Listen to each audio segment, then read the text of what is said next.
네, 이번 시간에는 캐리어 드리프트에 이어서 캐리어 디퓨전에 대한 얘기로 이어져 가보겠습니다. 교과서의 3.2절에 해당하는 얘기고요. 디퓨전에 대한 개념은 굉장히 직관적입니다. 여기 그림에 나와 있듯이 굉장히 입자가 많이 모여 있는 영역에서 입자가 덜 모여 있는 영역으로 이렇게 자연스럽게 입자들이 퍼져나가는 이동 방식, 이것이 바로 디퓨전입니다. 그래서 여기 위에 글로도 표시되어 있듯이 전자나 홀들, 네, 전자나 홀들이 반도체 재료 안에서 확산이 된답니다. 어디서부터요? 고농도 영역에서부터 어디로요? 저농도 영역으로 이동합니다. 이때 이 이동의 힘의 근원은 무엇인가 라고 묻는다면 바로 열 에너지입니다. 상온 300켈빈에 노출되어 있기 때문에 외부로부터 들어오는 열 에너지를 받아서 전자나 홀들은 임의적인 어디로 움직일지 모르는 거죠.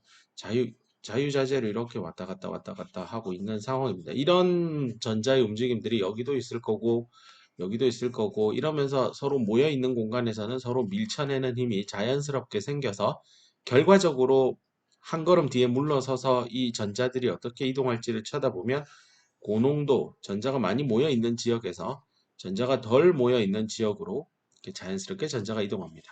이런 것들을 이제 디퓨전에 의해서 전자가 움직인다라고 표현합니다.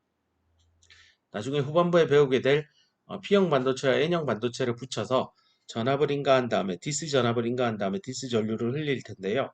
그때 그 전류의 흐름은요, 바로 이런 확산의 메커니즘에 의해서 전류가 생성될 예정입니다. 나중에 뒤에 또 자세하게 공부할 예정입니다. 자, 지금 여기서는 챕터 3.2에 그러면 디퓨전 메커니즘에 대해서 보다 더 깊이 있게 한번 이해하기 위해서요. 여기 나와 있는 대로 가상의 실험을 한번 해보도록 하겠습니다. 먼저 글을 한번 읽어보면요. 열적인 어떤 모션 움직임이 만들어낸대요. 유발시킨대요. 입자들이 전자나 홀들이 움직이도록요. 어디로 들어가냐면 인근에 인접해 있는 컴파트먼트 한 칸 한 칸입니다. 그 컴파트먼트 안으로 들어갑니다. 매 타우초마다요. 매 타우를 뭐 1이라고 하면 1초 지날 때마다 어떤 컴파트먼트 안에 들어있던 어떤 통 안에 들어있던 입자 전자나 홀들은 좌측 우측에 인접해 있는 공간 또 다른 컴파트먼트 안으로 움직인다 이런 얘기입니다. 이때 가정은 각각의 파티클 즉 전자나 홀들은 동일한 확률값을 가지는데요. 어떤 확률이냐면 왼쪽이나 오른쪽으로 점프해서 들어갈 확률값은 동일하다입니다. 뭐 이 얘기를 머릿속에 넣고 한번 가상의 실험을 해봅시다. 이쪽에 1024개의 전자가 이렇게 이쪽 컴파트먼트에 모여 있다고 합시다. 시간은 현재 시간 0초입니다. 타우초가 지납니다. 뭐 타우를 1이라고 한다면 자, 1초가 지났을 때 전자는 어떻게 확산될 것인가 생각해 보면 왼쪽 오른쪽으로 이동할 점핑할 확률은 반반이니까요. 여기에 512 왼쪽에 512입니다. 근데 문제는 왼쪽은 갈 데가 없죠. 그래서 갔다가 다시 부딪혀서 원래의 자리로 돌아옵니다. 그래서 512, 512가 됩니다. 자, 이 과정을 또 타우초가 지난 2타우초, 뭐 2초가 지나면 어떻게 될까요? 이 512의 절반인 256은 오른쪽으로 갈 거고 나머지 256은 왼쪽으로 올 겁니다. 또 이 녀석 역시 절반인 256은 두 번째 컴파트먼트에 들어가고 나머지 256은 왼쪽으로 가야 되나 다시 돌아올 겁니다. 자, 이러고 나서 첫 번째 컴파트먼트에는 256 더하기 256에서 512가 남을 거고요. 두 번째는 256, 세 번째도 256입니다. 자, 뭐 이 실험을 계속 하는 겁니다. 3타우가 지나고 나면 어떻게 될까요? 128, 이쪽으로도 128, 얘도 128, 왼쪽에 128. 이쪽은 넘어오면 256, 얘도 넘어가서 256인데 다시 들어올 겁니다. 자, 그럼 256하고 128을 더해서 384, 여기도 256하고 128을 더해서 384 되겠죠? 그럼 여기는 128 그대로 오고 얘도 128 그대로 옵니다. 자, 이러한 확산의 과정을요, 계속해서 무한대의 시간으로 가게 되면 결과적으로는 똑같은 개수의 전자가 1번, 2번, 3번, 4번 컴파트먼트에 배분이 될 겁니다. 결과만 놓고 보면 처음 시작할 때는 전자가 첫 번째 컴파트먼트에 깠듯 고농도 영역이고 이쪽이 저농도죠. 이게 고농도, 저농도. 이쪽으로 그냥 입자들이 와르르르 쏟아져 간 거죠. 물론 그 사이에 왔다 갔다 하면서 뭐 이런 과정을 거치지만 궁극적으로는 네, 동일한 개수의 전자가 각각의 컴파트먼트에 배분이 될 것입니다. 자, 그럼 이렇게 움직이는 디퓨전 전류를 어떻게 수학적인 식으로 모델링 할 건가? 그 부분에 대해서 이제 다루어 봅시다. 왼쪽, 오른쪽 나누어서 전자, 홀 반반 나누었는데요. 일단 왼쪽 전자를 보면 X 방향을 따라서 전자의 농도가요. 이쪽이 고농도, 이쪽이 저농도 영역입니다. 자, 그러면 전자는 당연히 고농도, 이 전자의 농도값이 이렇게 높은 고농도 영역에서 전자의 농도값이 작은 저농도를 향해서 이 방향으로 움직일 겁니다. 즉 X 방향으로 따지면 마이너스 X 디렉션으로 전자는 흐를 겁니다. 그 말인즉슨 전자의 흐름의 반대 방향인 전류는 플러스 X 방향으로 흐른다라는 뜻입니다. 자, 그럼 이 농도 차이에 의해서 결국 디퓨전 커런트가 만들어질 테니 디퓨전 커런트인데 전자가 만들어내는 커런트 덴서티는 반드시 비례하겠죠. 어디에요? 이 농도 차이에 의해서요. 그 농도 차이를 수학적으로 농도의 그레디언트, 얼마나 기울어져 있느냐입니다. 만약에 농도 차이가 이렇게 더 가파르게 돼 있었다면 더 강한 확산 전류가 유발될 겁니다. 그렇기 때문에 수학적으로 이 미분 한번 한 거, 전자의 농도를 X 방향에 따라 미분 한번 한 이 값에 디퓨전 커런트는 비례할 겁니다. 이때 이 비례 상수로서 이제 전하량과 단위 전하량에다가 디퓨전 상수 값을 곱할 예정입니다. 자, 이렇게 해서 서로 좌우 쪽에 좌측 우측에 단위를 맞춰 줄 겁니다. 이때 이 D가요. 디퓨전 상수 또는 디퓨시비티 이렇게 표현을 하고요. 단위가 아마 제곱 센티미터 나누기 뒤에 한 번 더 확인하겠습니다. 제가 보자. 써도 쓸 텐데. 네, 여기 있습니다. 제곱 센티미터 나누기 세컨 이렇게 됩니다. 그래서 단위는 네, 요 양쪽에 요 녀석이 단위 부피당 개수고요.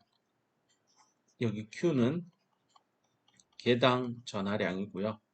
여기에 X를 한번 나누니까 얘를 또 나누기 센티미터 하고요. 그 다음에 이 디퓨시비티 넣고 그 결과가 전류 밀도니까 암페어 나누기 제곱 센티미터인데 암페어는 초당 쿨롱이죠. 이렇게 해서 디퓨시비티에 대한 단위 계산해 보면 그러니까 예제 문제에서 본 대로 제곱 센티미터 나누기 초의 단위를 가지게 됩니다. 그래서 왼쪽에 전자가 만들어내는 디퓨전 커런트 방정식으로 어떻게 쓴다고요? JN 디퓨전은 QDN DN dx 이렇게 된다라고 기억합시다. 자, 그다음 우측에는요. 똑같이 이번에는 홀입니다. 그래서 N 대신에 전자의 농도 대신에 홀의 농도가 이쪽이 작고 이쪽이 높다라고 하고 그 기울기가 이렇다라고 할 때 홀은 어떻게 움직이겠어요? 고농도에서 저농도로 즉 마이너스 X 방향으로 움직이겠죠? 그러면 당연히 전류도 마이너스 X 방향으로 형성될 겁니다. 자, 이렇게 형성이 된다는 건 홀에 의한 디퓨전 커런트 덴서티는 dpdx에 비례하게 될 거고요. 이때 이 비례 상수값으로 아까 앞서 왼쪽에서 한 것과 동일하게 단위 전하량과 디퓨전 상수를 넣겠습니다. 이때 방향이 중요한데요. 이 dpdx 요 미분한 건 여기 슬롭이잖아요. 이게 양수인데 지금 흐르는 커런트는 마이너스 x 방향이니 네, 여기 마이너스를 살려서 명시적으로 홀 농도가 어떻게 기울어져 있느냐, 홀 농도의 그레이디언트가 어떻느냐에다가 미분하고 마이너스하고 QD 곱해서 디퓨전 커런트 구할 수 있습니다. 자, 그래서 앞서 드리프트 커런트도 공부했고요. 디퓨전 커런트도 공부했습니다. 근데 드리프트와 디퓨전을 생각을 해보면 드리프트는 전기장이 있을 때고 디퓨전은 농도차가 있을 때예요. 사실 뭐 전압을 가한다고 해서 농도차가 생기고 뭐 이런 일들은 서로 별개의 일이면서 또 동시에 공존하면서 일어날 수 있는 물리 현상입니다. 그래서 전자가 만들어내는 커런트 덴서티는 드리프트와 디퓨전 커런트의 합으로 계산하면 될 겁니다. 뿐만 아니라 전자가 그렇다면 홀도 마찬가지로 드리프트와 디퓨전 커런트 컴포넌트의 합으로 계산하면 됩니다. 자, 이때 앞선 강의에서 드리프트에 대한 커런트는 시그마 E 개념 있죠? N형이니까 전자만 고려한 겁니다. 디퓨전 앞서 했고요. 그 다음에 드리프트 홀 커런트 덴서티는 이렇게 됐었고 디퓨전은 이렇게 해서 마이너스까지 넣었습니다. 자, 이런 다음에 우리가 구하고자 하는 전체 전류, 어떤 반도체 시편이 있을 때 양단에 전압차를 줬을 때 흐르는 커런트를 계산하고 싶다라고 할 때 내부가 전자도 있고 홀도 있을 테니 둘의 커런트 컴포넌트 JN과 JP를 다 더해서 토탈 커런트 J를 계산해 주면 될 겁니다. 그래서 이번 슬라이드에서 여기 앞서 공부한 드리프트, 디퓨전 싹 다 나옵니다. 그리고 드리프트를 찾아보면 전자농도 나오고 홀농도 나오는데 이런 것들 결국은 억셉터 도너의 농도에 의해서 지배받는 녀석들이죠. 뿐만 아니라 모빌리티라고 하는 것도 Q에다가 충돌감 평균 시간의 유효 질량 값인데요. 이런 것들 역시 도핑의 양이 얼마나 있느냐에 따라서 우리 그래프 기억나죠? 이렇게 해서 토탈 NA 더하기 ND 한 거에 대해서 모빌리티 해가지고 그래프 이렇게 전자 거, 홀 거 이렇게 했었습니다. 결국 모빌리티 역시 이런 불순물의 양에 의해서 지배받는 값들이 될 겁니다. 전기장은 내가 인가하는 전압이니 내가 아는 거고요. 그다음 여기 뭐 전자 농도의 기울어진 정도도 도핑을 내가 어떻게 하느냐, 전자가 어떻게 분포하고 있느냐에 따라 결정되는 요인입니다.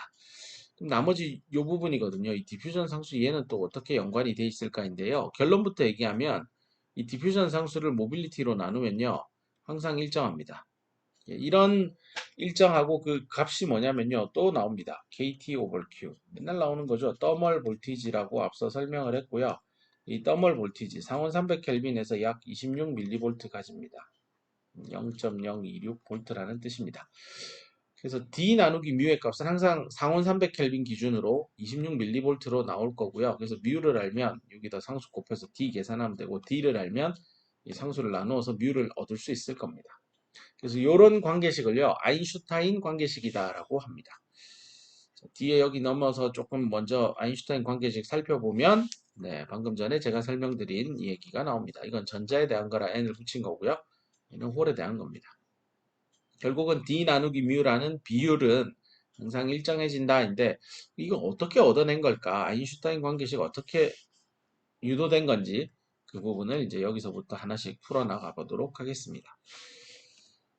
non-uniformly doped된 반도체 재료를 하나 들고 옵시다. 이 말인즉슨 여태까지는 도핑이 균일하게 돼서 이렇게 해서 N타입 실리콘 재료입니다 하면 여기 도핑 농도나 여기나 여기나 여기나 여기나 어디든 다 같았습니다. 근데 이번에는요, 왼쪽은 좀 진하게 하고요. 오른쪽으로 가면 갈수록 조금 상대적으로 연하게 도핑이 되는 그런 non-유니폼하게 도핑이 된 반도체를 하나 소재를 들고 옵시다. 이런 소재, 뭐 쉽게 얘기하면 그냥 N 플러스 N 접합이다라고 봐도 됩니다. 근데 이제 농도가 이렇게 스물스물 그레이디언트하게 바뀌는 거죠. 자, 이런 N 플러스 N 접합에서 X 방향을 따라 벤 다이어그램을 그리면 어떻게 될까요? 이런 문제를 맞닥뜨렸을 때 제일 먼저 이쪽 최고 좌측편은 어쨌건 뭐 N 플러스니까 N형 실리콘이니까 ECEV 있을 거고 EF가 상당히 컨덕션 밴드에 붙어 있을 겁니다. 하지만 이쪽 편은요, 똑같이 ECEV가 있겠지만 문제는 페르미 에너지 레벨이 가운데 인트린직 페르미 에너지 레벨 하고 뭐 EC 사이쯤 어디쯤 이렇게 있을 겁니다. 도핑 농도에 따라서 결정되겠죠. 문제는 얘는 아까 전에 EF가 상당히 컨덕션 밴드에 붙어 있고 얘는 상대적으로 떨어져 있습니다. 문제는 다 같은 실리콘 시편이에요. 그래서 컨덕션 밴드, 밸런스 밴드 뭐 이렇게 다 밴드갭 값도 다 일정할 겁니다. 근데 문제는 아니 이 N 플러스 N도 결국은 평형 상태에 놓여 있는 하나의 시편일 뿐이고 내가 여기 양단에 전압을 가한 게 아니니 그러면 페르미 에너지 레벨은 X 방향을 따라 어디든 단 하나의 에너지 값을 가져야 되겠죠. 그 평형 상태에서 페르미 에너지 레벨은 단 하나의 값을 가집니다. 즉 상수처럼 보이게 됩니다. 이걸 다른 말로 얘기하면 그 P형 수족관이 있고 N형 수족관이 있으면 P형은 이제 물을 전자라고 한다면 P형 수족관은 물이 좀 작게 담겨 있고 N형 수족관은 물이 많이 담긴 수족관이라고 한다면 이쪽은 위는 물이 없죠. 밑에 물은 있어요. 있고 없고 물 입자를 발견할 확률이 반반인 지점, 즉 전자 발견될 확률이 50%인 지점이 페르미 에너지 레벨이 바로 이 수면이 EF 레벨이라고 보시면 되겠습니다. N형은 좀 페르미 에너지 레벨이 위로 올라가 있고 P형은 내려가 있습니다. 근데 문제는 지금 N 플러스 N 시편이에요. 그럼 여기는 물이 많을 거고 여기는 좀 작을 테니 이게 평형 상태에 놓인다? 말 그대로 원래는 n 플러스 n이 따로 존재하다가 갑자기 가운데 있는 가로막을 덜어내서 이 물높이가 어떻게 될지를 고민해 본다면 대충 가운데쯤 어딘가 이렇게 물높이가 하나로 형성이 될 겁니다. 그래서 다시 위로 돌아가 보면 이런 n 플러스 n 접합에서 페르미 에너지 레벨 값은 어쨌건 수평 방향으로 선 하나 긋고 단 하나의 값을 가집니다. 그래서 왼쪽을 보면 이렇게 직선으로 페르미 에너지 레벨을 표시했습니다. 여기가 n 플러스 접합, n 플러스 이쪽이 n입니다. 자, 이렇게 난 유니폼하게 지금 도핑된 반도체 재료에 벤 다이그램을 그리고 있고 페르미 에너지 레벨은 평형 상태에서 죽었다 깨어나도 단 하나의 값만 가져야 됩니다. 즉 수족관에 물높이가 가만히 있는데도 물높이가 이런 식으로 형성되어 있다.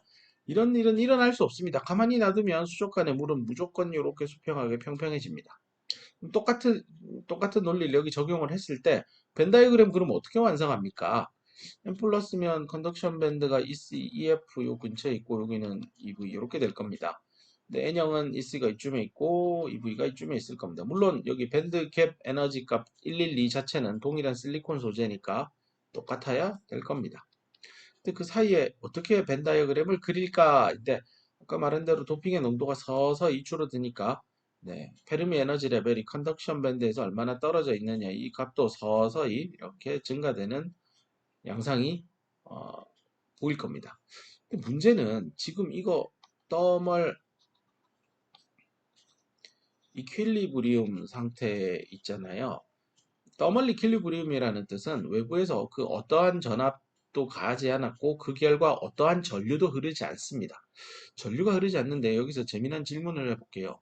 아니 이렇게 맞추어서 그리다 보니까 이 컨덕션 밴드가 올라가죠. 기울기가 있어요. 아까 전에 기울기 뭐라고 했죠? 전기장은 1 over Q에다가 DEC 나누기 DX입니다. 이게 0보다 커요. 전기장이 있네요. 아까 말한 대로 오르막 방향으로 전기장이 생겼어요. 더멀리 킬리브리움이랬잖아요. 전기장이 어디서 와요? 누가 만들었어요? 뭔가 이상하지 않아요? 왜 생겼을까요, 얘는? 논리적으로 페르미 에너지 레벨은 단 하나의 값을 가져야 되고 왼쪽은 n 플러스고 오른쪽은 n이기 때문에 어쩔 수 없이 밴드가 이렇게 휘어질 수밖에 없는 상황입니다. 밴드가 밴딩이 되었다는 뜻은 전기장이 존재한다는 0이 아닌 값으로 전기장이 있다는 뜻이고 방향을 살펴보니 왼쪽에서 오른쪽 방향입니다. 여기가 플러스 여기가 마이너스입니다. 근데 나는 전압을 가한 적이 없습니다.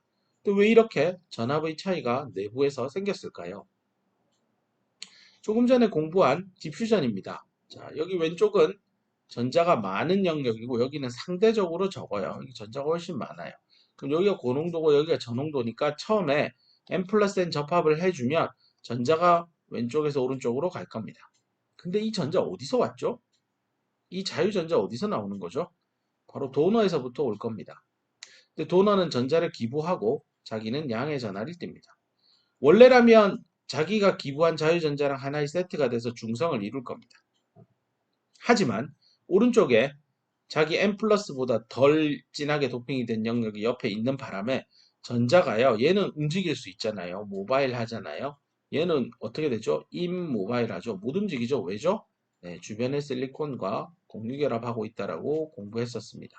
그렇기 때문에 여기에 있던 자유전자는 농도차에 의해서 확산에 의해서 오른쪽으로 이동하고 그 덕분에 얘는 누구랑 짝지해서 중성인데 중성이 안 되기 시작해요. 그래서 상대적으로 오른쪽은 왼쪽에서 넘어온 전자 때문에 자꾸 음의 전하를 띤 녀석들이 오른쪽에 쌓이기 시작하고요. 왼편은 상대적으로 노출된 이온화된 도너들이 보이기 시작합니다. 그래서 상대적인 전압차가 형성이 되고 그 결과물이 바로 이 내부에서 스스로 만들어진 이 중요합니다. 자동으로 만들어진 이렇게 이제 학생들이 많이 생각하는데 자동으로 만들어졌다라는 표현은 좀 이해는 되죠. 마음속에 이해는 되지만 엄밀히 얘기하면 자동이라는 표현보다는 자발적으로 그 내부에서 스스로 발현된, 구현된 그런 현상입니다. 그래서 자발적으로라는 단어를 영어 단어로 spontaneous 하다라고 표현합니다.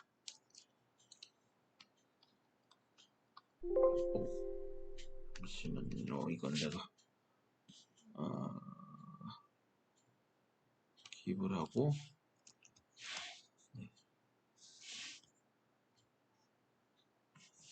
그래서 스판테이니어스한 그런 전기장이 만들어집니다. 이걸 다른 말로 이제 내부에서 자발적으로 만들어져서 빌트인 되어 있다라고 표현합니다. 뭐 여러 여기 학교 주변이나 뭐 이렇게 회사 주변에 보면 빌트인 가구 포함해서 뭐 원룸 이렇게 홍보하고 하잖아요. 그래서 이런 빌트인이라고 하는 거는 이미 내부에서 자발적으로 만들어진 것들입니다. 그래서 여기 앞서 전기장 있죠. 여기 있는 이 전기장 이런 것들을 이제 built-in electric field다 이렇게 표현합니다. 왜냐하면 지금 더멀 이퀄리브리움 나는 외부에서 없고 어떠한 전압도 인가하지 않고 외부에서 만들어진 전기장은 외부에서 전압차를 줘가지고 유발시킨 전기장은 없단 말이에요. 근데 저거는 내부에서 스스로 만들어진 거죠. 저런 걸 이제 built-in electric field가 형성됐다, form 만들어졌다. 이렇게 보시면 되겠습니다. 그래서 이전에 우리가 계속해서 유니폼하게 도핑이 된 반도체 재료만 열심히 들여다보고 거기에 내부를 살펴봤다면 이번에는 이제 균일하지 않게 도핑이 된 반도체 재료를 살폈고 그 내부를 들여다봤더니 평형 상태임에도 내부에는 빌트인 일렉트릭 필드가 있을 수 있구나. 이것은 결국은 확산이라는 개념 때문이구나. 자, 그렇다면 이제 이런 질문을 할 거예요. 아니 그러면 여기 있는 전자가 왼편은 많으니까 계속 오른쪽으로 가면 n 플러스 n 접합이었다가 나중에 n 플러스 접합으로 바뀌는 거 아니에요? 전자가 계속 가니까 이쪽이 전자가 많아져서 n 플러스고 이쪽은 거꾸로 n 타입이 되는 이런 일이 생기진 않나요? 근데 실제 이런 일이 안 일어날 것 같잖아요. 그러면 달리 얘기한다면 이쪽으로 가는 디퓨전을 가로막는 뭔가 반대 방향의 힘이 있어야 되잖아요. 그게 뭘까요? 그게 바로 이 전기장입니다. 빌트인 일렉트릭 필드.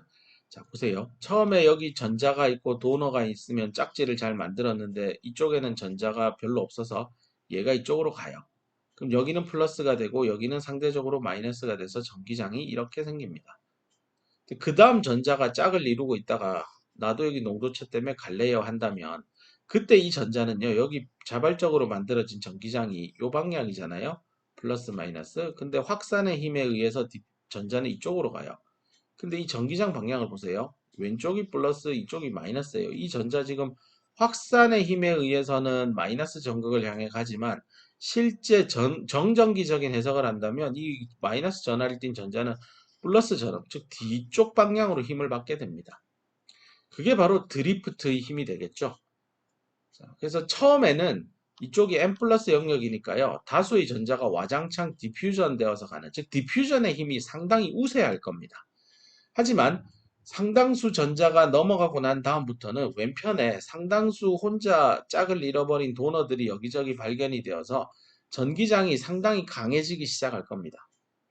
그래서 처음에 디퓨저는 상당히 강하지만 가면 갈수록 약해질 거고 처음에 드리프트의 힘은 약하지만 점점 높아져서 딱 밸런스 되는 즉 전자 하나가 나 확산의 힘을 받아서 n 플러스에서 n으로 갈 거예요 할 때 이미 만들어져 있는 내부의 빌트인 전기장이 야 너 확산되어서 오지 근데 내가 전기장이야 너 뒤로 가야 돼 드리프트 힘 받아서 너 뒤로도 가야 돼 근데 확산의 힘이 앞방향으로 한 칸 가세요 인데 드리프트 힘이 뒤로 한 칸 가세요 하면 나는 그냥 꼼짝달싹 못하고 거기에 가만히 머물러 있게 될 겁니다. 그 가만히 머물러 있는 그 순간이 바로 더멀 이퀄리브리움 즉 평형 상태에 도달하게 될 겁니다. 자, 이제 정리를 하자면 n 플러스와 n 즉 균일하지 않게 도핑이 된 시편 이것을 n 플러스 n 접합이라고 설명을 했었고 이런 n 플러스 n 접합은 반드시 전자의 농도차 때문에 n 플러스에서 n 방향으로 전자는 이동할 겁니다. 메커니즘은 당연히 디퓨전입니다. 하지만 디퓨전이 서서히 일어나면 일어날수록 내부에 특히 n 플러스 n 접합면 인근 근처에서는 자발적으로 만들어진 스판테이니어스한 빌트인 전기장이 생길 겁니다. 그 전기장 때문에 쿨롱의 힘을 받아서 결국은 n 플러스 영역의 많고 많은 전자는 농도차에 의해서 그 힘에 의해서 n으로 가지만 또 한편에서는 빌트인 일렉트릭 필드 때문에 더 이상 n 쪽으로 가지 못하고 다시 n 플러스 쪽으로 뒤로 돌아와 하는 드리프트의 힘을 받습니다. 이 두 개의 힘이 평형을 이룰 때, 조화를 이룰 때, 밸런스가 되었을 때 더 이상 n 플러스에 있던 전자는 n으로 이동하지 못하게 될 겁니다. 자, 그래서 이런 결론입니다. 야, 어차피 가만히 놔둔 열 평형 상태니 전압 안 가했으니 전류 안 잃을 거 아니에요. 그래서 결국은 전류 값은 0일 텐데, 아까 그 전류는 홀도 있고 전자도 있고 하니, 뭐 이렇게 될 텐데, 전자가 어쨌건 왼쪽으로 디퓨전 돼서, 오른쪽 디퓨전 돼서 갈라니 전자가 드리프트 돼서 뒤로 빠지고 하니 결국 얘도 0이고 얘도 0인 셈이에요. 자, 그렇기 때문에 여기 드리프트와 디퓨전 커런트의 성분이 must balance, 반드시 서로에게, 드리프트는 디퓨전, 디퓨전은 드리프트에게 서로 정확하게 한치의 양보도 없이 조화를 이루어야 됩니다. 그러기 위해서는 어떤 빌트인 전기장 값이 존재해야 되고, 그 결과 드리프트 커런트가 정확하게 상쇄시킨대요. 무엇을요? 디퓨전 커런트를. 이 디퓨전 커런트는 왜 생기죠? 농도 차이 때문에 생긴 디퓨전 커런트입니다. 자, 그래서 앞서 설명한 거 다 그대로고요. 그래서 JN을 이렇게 풀어 쓴 거고요. 그게 결국 이꼴 0이 돼야 되니 요 방정식은 이꼴 0이 된다라는 얘기입니다. 자, 이번에는 이제 마지막 그 아인슈타인 관계식을 가기 위해서 한 가지 더 작업을 합시다. 왼편에 있는 건 뭐 이미 도핑의 농도가 오른쪽 가면 갈수록 감소한다고 하니까 이쪽이 n 플러스고 이쪽이 n이라서 벤 다이어그램도 요렇게 그려지는 거 이미 공부했습니다. 자, 이때 전자의 농도 n 어떻게 구하는지 앞에 강의에서 전자의 농도 n은 effective density of state에다가 EC에서 EF까지의 에너지 차이에 마이너스 붙인 요걸로 결정된다고 배웠습니다.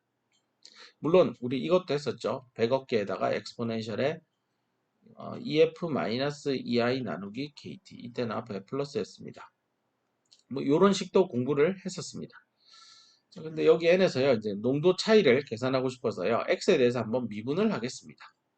자, 미분을 하는 일은 이제 지금부터 수학이니까요. 얘는 뭐 상수고, 얘도 상수이죠. 평형 상태니까, 네, x 방향을 따라 EF는 단 하나의 값이니까요. 상수 값입니다.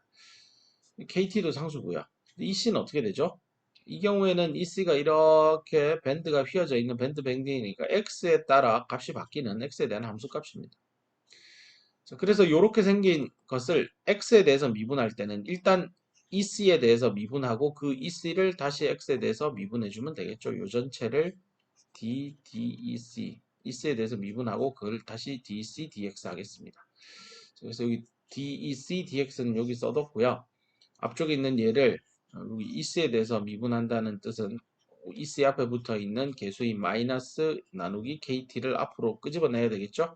그래서 마이너스 1 나누기 KT 끄집어냈고 NC는 상수니까 그대로 오고 엑스포넨셜이니까 그대로 써주면 됩니다. 자, 이제 식을 좀 간단히 예쁘게 정리를 좀 해보면 여기 있는 NC에다가 요 뒤에 있는 요거 다시 살펴보면 그 위에 있는 전체 식하고 똑같아요. 그래서 요 동그라미 친 요만큼을 결국 전자의 농도 N으로 바꾸면 식이 요렇게 될 겁니다. 그 다음에 또 하나 장난을 칩시다. 요거요. 아까 전에 전기장은 1 나누기 Q에다가 DEC, DX라고 했습니다. 그래서 요 녀석은 Q를 땡기면 QE가 되니까요. 요 자리 동그라미 친 여기다가 Q2를 대입을 하겠습니다. 그러면 이렇게 나옵니다. 자, 그래서 DNDX는 이렇게 되는 식을 기억합시다. 예를 들고 뒷슬라이드로 넘어갈게요. 아까 좀 전에 그 n 플러스 n 접합에서 평형 상태니까요. 결국은 JN도 0이고 JP도 0일 겁니다. 그래서 JN 0이니까 JN을 구성하는 이 드리프트하고 얘는 디퓨전이죠. 이꼴 0이 되는데 여기에서 이제 요겁니다. 요거. 앞에 슬라이드에서 어떻게 됐죠? DNDX는 마이너스 n 나누기 KTQE입니다. 그래서 그 값을 여기다가 대입합시다. 대입을 해서 식을 쓰면 아래와 같이 나옵니다. 이꼴 0은 왼쪽으로 보내놨고요. 그래서 Q 날리고 N 날리고 전기장 날리고 그러고 나면 마이너스 있으니까 얘를 왼쪽으로 옮기면 QDN KT는 μN이 되고 μN 내리고 Q 나누기 KT를 우변으로 당기면 D 나누기 mu N은 Dn 나누기 mu N은 KT over Q 이런 관계를 얻습니다. 자, 이 관계를 아인슈타인 릴레이션십이라 하고 디퓨전 상수와 모빌리티 디퓨전은 말 그대로 확산의 흐름을 얼마나 만들어내는지 확산 전류의 비례 상수로서 대단히 디퓨전 커런트의 양을 결정하는데 큰 기여를 하는 파라미터고요. 이 모빌리티라고 하는 건요. 이거였죠. 원래 드리프트 벨라시티와 전기장은 비례하는데 그 비례 상수가 모빌리티였잖아요. 주어진 전압차에 의해서 어떤 주어진 전기장이 만들어질 때 얼마나 빠르게 드리프트 되면서 이동하는지를 결정짓는 중요한 비례 상수값이 모빌리티입니다. 결국 모빌리티와 디퓨전 상수 또는 디퓨시비티라고 하는 모빌리티, 디퓨시비티 이 둘은 뗄래야 뗄 수 없는 관계구나. 그리고 심지어 디퓨시비티와 모빌리티의 나누기 값, 비율은 항상 일정하구나. 주어진 온도 300켈빈에서 26mV로 주어진 값이구나. 결국 드리프트라고 하는 메커니즘이랑 디퓨전이라고 하는 메커니즘은 굉장히 밀접한 관계를 가지고 있고 서로 뗄래야 뗄 수 없는 관계다. 이렇게 이해하면 되겠습니다. 뭐 여기 뒤에 나오는 이그샘플 문제는 뭐 너무 쉬워서 숫자만 나오면 되는 거라 한번 직접 계산해 보기를 바랍니다. 그 다음 포텐셜 차이하고 코사인 뉴트럴리티 어프락시메이션인데 이 부분은 다음 강의에서 또 계속 소개하도록 하겠습니다. 일단 디퓨전까지 잘 공부해 주기를 바랍니다. 자, 이것으로 이 수업 마치도록 하겠습니다. 다음 주에 봅시다.